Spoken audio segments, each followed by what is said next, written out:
মানুষ জীবনে অনেক পরীক্ষার মুখোমুখি হয়, কিন্তু কিছু পরীক্ষা এমন হয় যা মানুষকে জান্নাতের দিকে নিয়ে যায়, আবার কিছু পরীক্ষা মানুষকে ধ্বংসের পথে ঠেলে দেয়।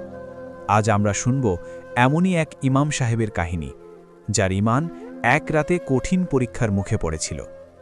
তিনি একজন আলেম, একজন ইমাম, মসজিদে নামাজ পড়ান, মানুষকে দ্বীনের কথা শেখান। তার চরিত্র ছিল পরিচ্ছন্ন, তাকওয়ায় ভরা, কিন্তু শয়তান কখনো হাল ছাড়ে না। একদিন রাতে নামাজ শেষে বাড়ি ফেরার পথে এক সুন্দরী নারী ইমাম সাহেবের সামনে এসে দাঁড়ালেন। নিচু স্বরে বললেন, হুজুর, আজ রাতে আমার ঘরে আসবেন? আমি একা, আপনাকে খুব দরকার। মুহূর্তেই ইমাম সাহেব থমকে গেলেন। একদিকে নফসের ডাক, অন্যদিকে আল্লাহর ভয়।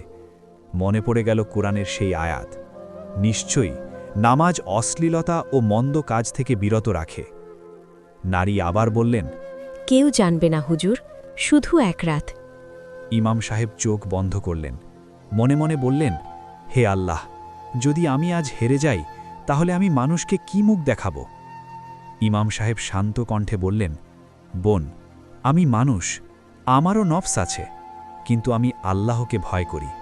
দয়া করে আমাকে এই গুনাহের পথে ডাকবেন না।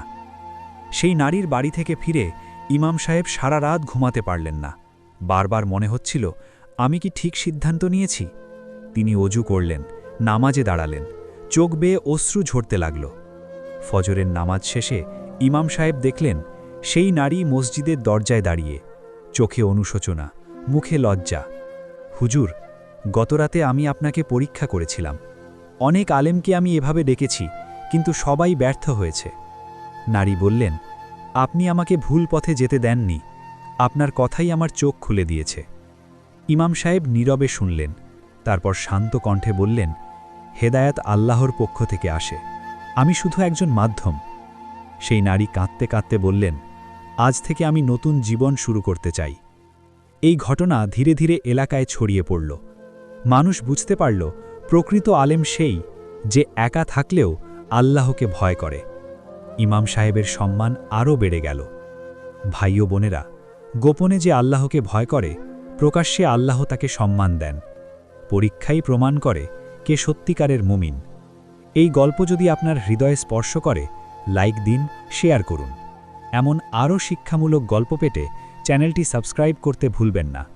আল্লাহ আমাদের সবাইকে এমন পরীক্ষায় সফল হওয়ার তৌফিক দিন। আমিন।